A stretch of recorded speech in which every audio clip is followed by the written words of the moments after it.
Welcome everyone back to the second in our series of 5 webinars that are being sponsored by Allied Behavioral Health and the Association for Infant Mental Health in Tennessee, along with the Alliance for the Advancement of Infant Mental Health. My name is Nicole Parody and I'm with the Alliance for the Advancement of Infant Mental Health.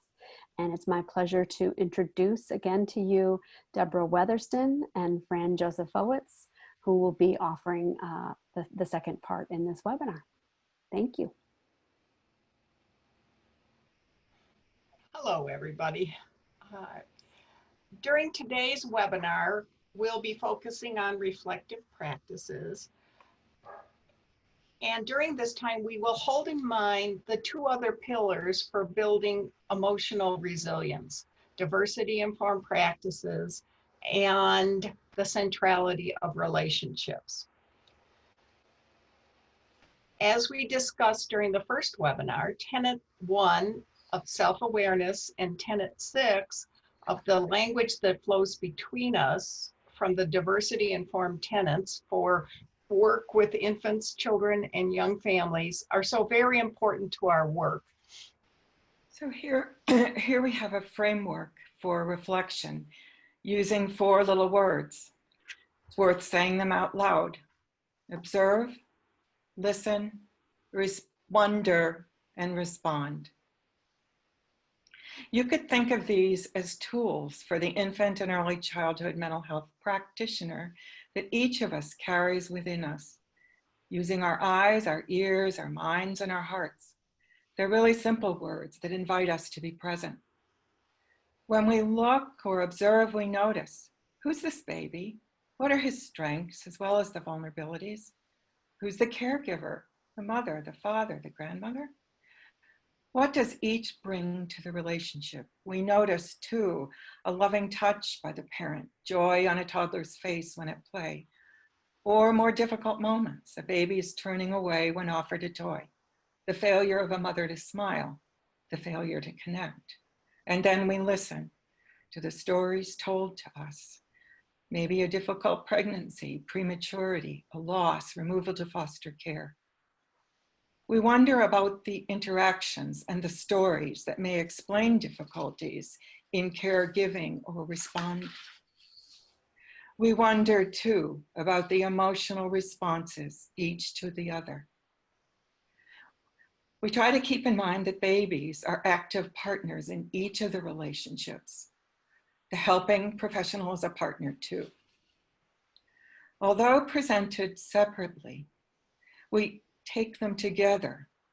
These words that build emotional resilience in the infant or toddler, in the parent, in ourselves as helping professionals.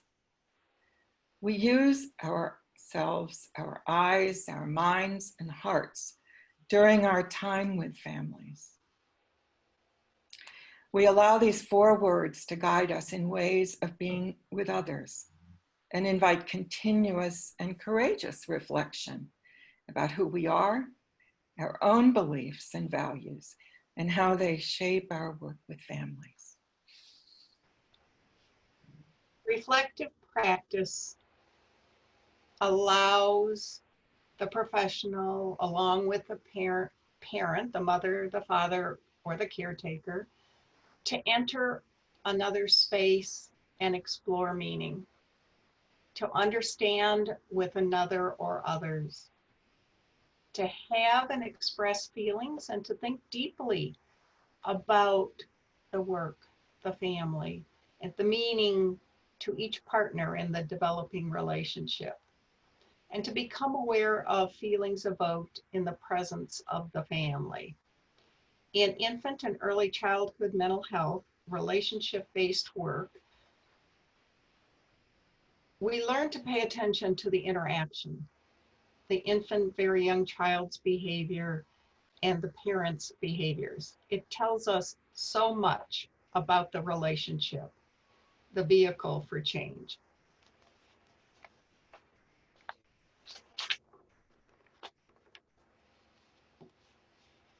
These are amazing words penned by Selma Freiberg more than 50 years ago, and so apt even today for our work. that the baby becomes a partner in the ongoing dialogue, that the baby being there adds emotional credence to what we're doing, and also import to all the exchanges. Debbie, this quote reminds me of how many memories of events and emotions long forgotten are often triggered for a parent while being with and caring for their baby young child. Connections with those hopes and dreams for one's child and for oneself. These memories can be a motivation, a source of energy, a reason for change, a sense of urgency, or more uncomfortably, a worry about the self or the future for the baby. Debbie, what comes to mind for you? Well, I think as a partner in the drama unfolding, the baby helps me to turn my attention, to look closely at him or her, noting his age, his development, what he brings to the interaction and the relationship. The baby pulls me in and invites me to wonder what life is like for him or her in this relationship, in this moment. The baby makes me wonder what story is being told with interactions without words. In some instances, the baby offers the answer to where does the hopefulness lie? But in other instances, the baby might alert me to the worries, the concerns that we all have. I think it's so easy to move one's eyes to the adult and to listen to the parent or the caregiver, and sometimes lose the focus on the particular child. The uniqueness of infant mental health is that the baby is present with the parent or caregiver, and that's what we need to focus on.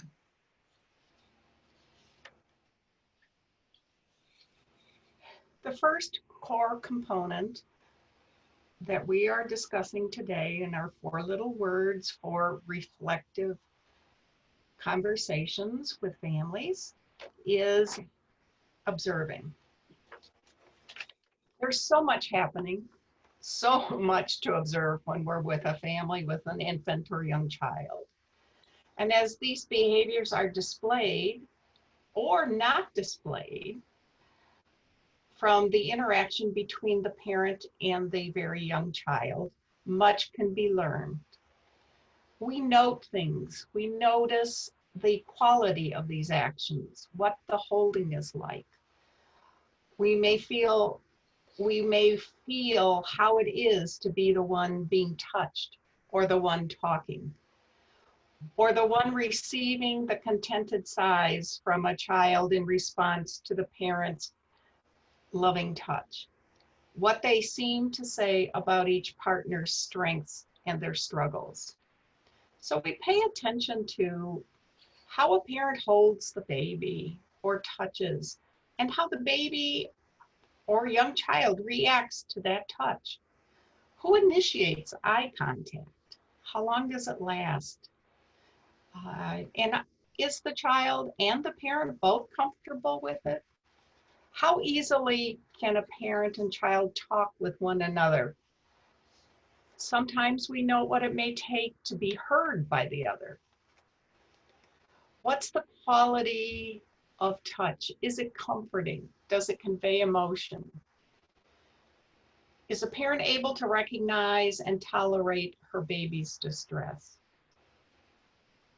How able is this caretaker to hold and contain the baby's distress? How able is the baby to respond to the mother and father's initiations? What feelings are awakened in you as the observer, watching this and being with this family? We notice family culture and interactions, and who is there with the family, who may be missing. How is the family space shared?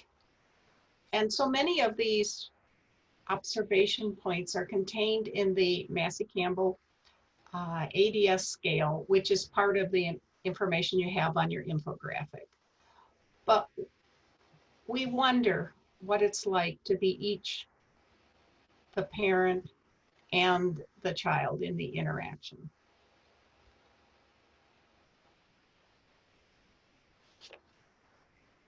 Serve and return.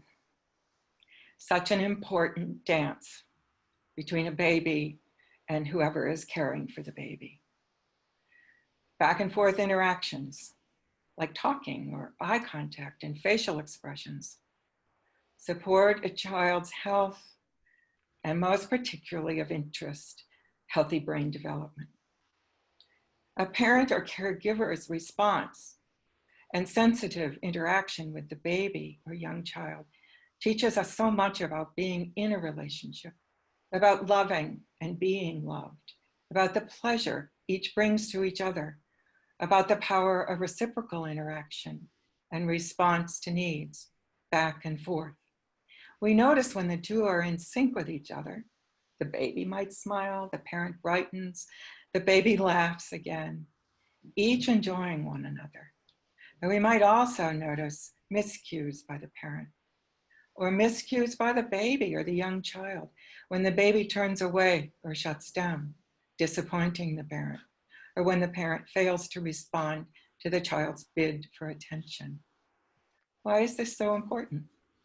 Positive and nurturing exchanges help to shape the baby's brain, optimize thinking, feeling, moving about, and learning. At the same time and over time, through each interaction, the baby and parent strengthen their attachment relationship. The baby developing trust in his world and more capable of exploring people and things. Same time, the parent, each mother or father or caregiver, grows more assured of his or her capacity to provide nurturing care. It only takes a minute for us to translate this serve and return interaction to other professionals, other relationships between parents and professionals or professionals and their supervisors. Listening leads to paying really careful attention and sharing understanding, eventually empathy.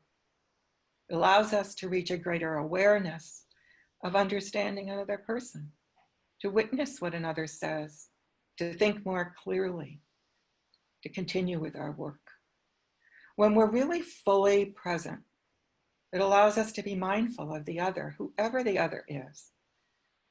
Professional listening to a parent's concerns about the toddler's behavior, like he bites in childcare, he isn't talking, or the father's story of longing and loss as he cares for his child with developmental delays. The baby listens to the mother's voice across the room and smiles.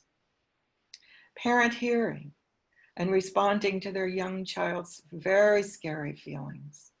You're frightened, come sit beside me.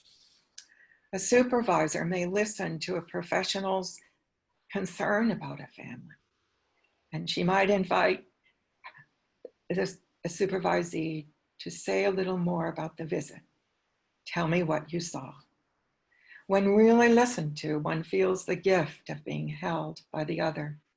And it's this sense of connection that binds us together over time in a meaningful relationship. Our next component for reflective interactions is wondering. And wondering invites us to be curious. It allows us to slow down and also to not know right away. And allows the sharing of significant feelings and invites more reflection.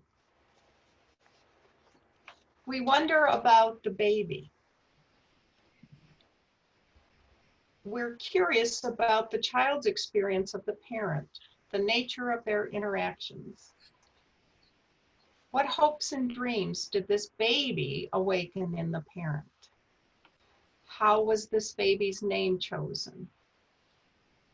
And who does this baby represent to the parent? What does it feel like to be this baby or young child in this interaction with this parent? How does the baby or excuse me, what does the baby bring to the caretaker, and how? And how does the toddler communicate wants and needs? What rewards does she give? We also wonder about the parent, the caregiver.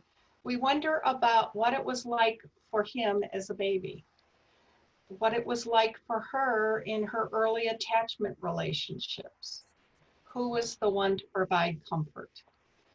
Who are the people important to the parent now? We're also curious about and wonder if past abuses and abandonments and losses may remain unresolved, may resonate with the poverty and racial inequities that are occurring for this parent and family. We wonder what it might feel like to be the parent of this particular infant. We wonder what fuels their capacity to interact responsibly with sensitivity with one another in the face of grave risks. We are curious about the meaning behind the behaviors of each. We wonder about the culture and community in which they live, about how our own race, culture, native language, and identity may affect what we pay attention to, what we hear, and what we notice.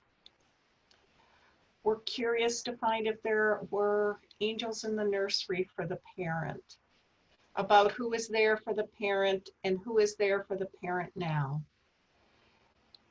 and about the impact of inequities, disparities, and poverty.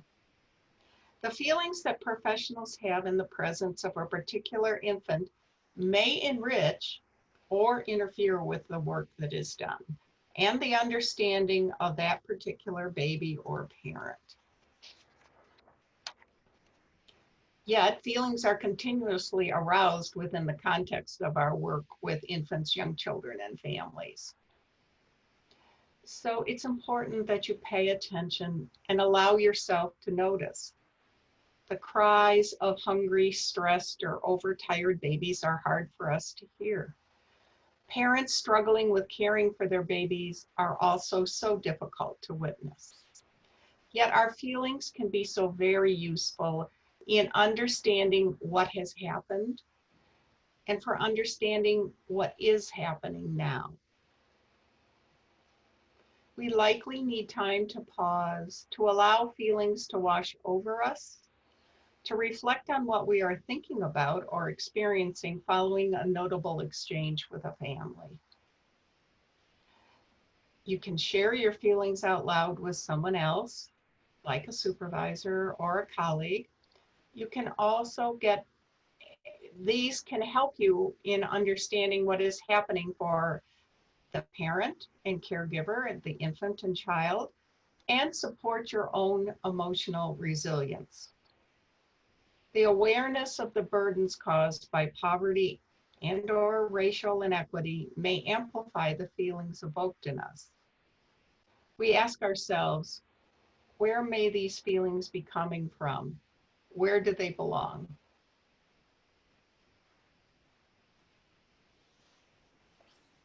So it seems as if we've asked you to think about so many things, difficult things, to stay open and to be curious emotionally.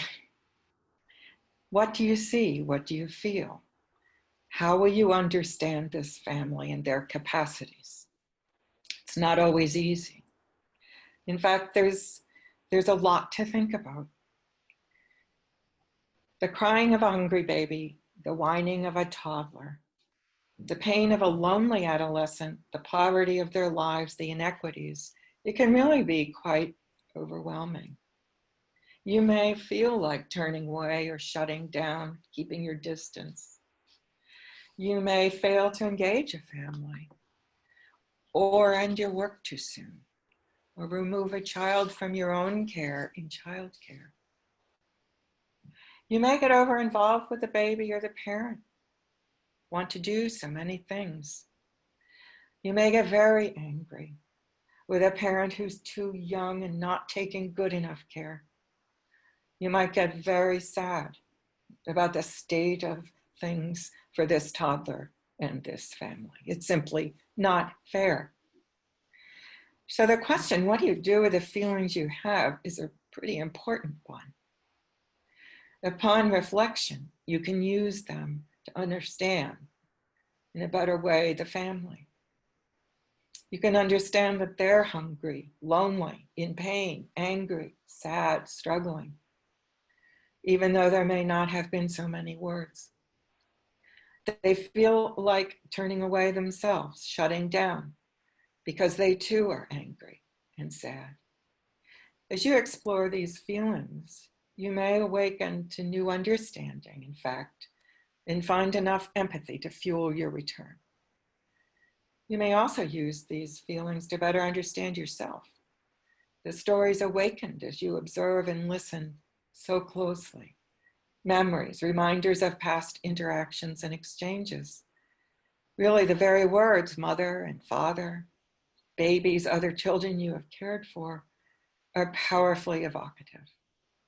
How important to have a time and space to reflect on these emotional responses with someone you trust, in a supervisor or a consultation role or peers, in order to sort these feelings out and return to your family and build your own emotional resilience as an infant and early childhood mental health professional. Our own values and beliefs that bubble up may present a barrier too without our awareness, and may interfere with providing the support that will be truly helpful. There is risk in not attending to the feelings that are awakened, that's for sure.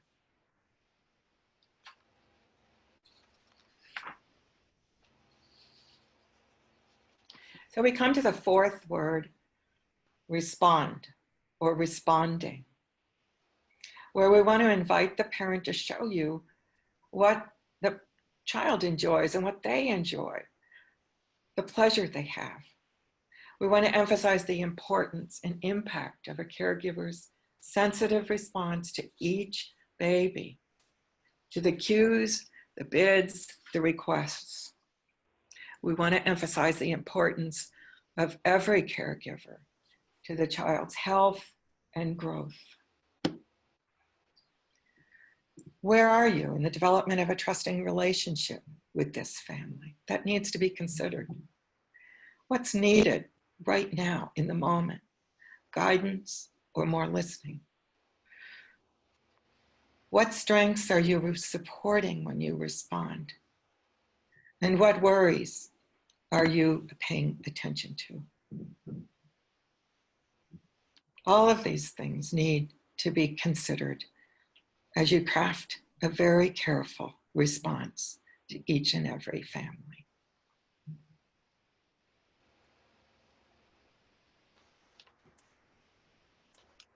As we are coming to the end of this webinar, we wanted to include these last two slides, which are questions that invite sharing by the parent or caregiver. We hope that you'll find these useful when working with families, but we are wrapping up and want to thank you for being with us today. I'd like to leave you with an invitation to spend some more time thinking about this. We jammed an awful lot into these few minutes, and just think about how this might be useful in your work with infants, young children, and their families. And I would like if you could identify something you can consider before your next visit with a family that may be reflective of today's discussions.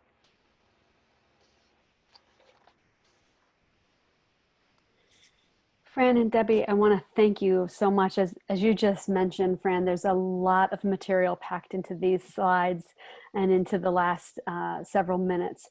It's so many things for us to be thinking about. And I really appreciate also the invitation to apply some of this the next time that we're with a family.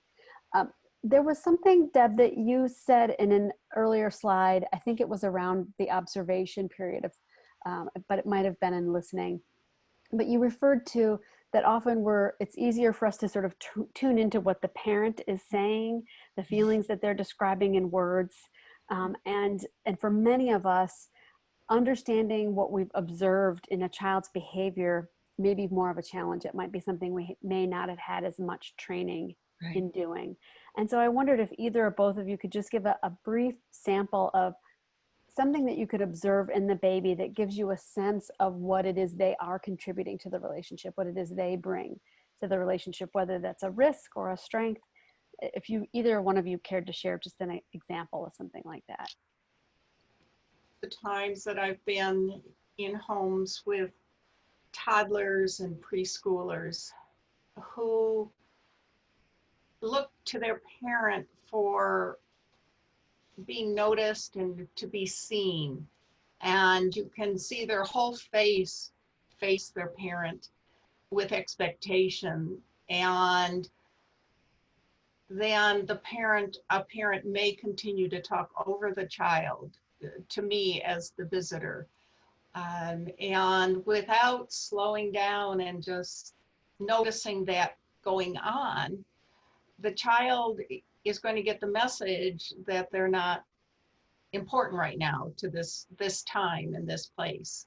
And I have seen young children escalate where, at first they're looking with anticipation, and then they may make a noise, they may throw something. It's pretty obvious that they're looking for something, and it is communicating. Those are really great examples, Fran, of all of the pre-verbal ways that children do have so many ways to communicate what their needs are to us, to their families. But we do have to look carefully because they're just not as evident as those who can speak and tell us what's going on with them. Well, I thank you both very much. This has been a terrific laying of the foundation of these 4 little words, and I'm really looking forward to the next several webinars where there'll be an opportunity to kind of think more about them in action, considering some cases and some practitioners. So until next time, thank you.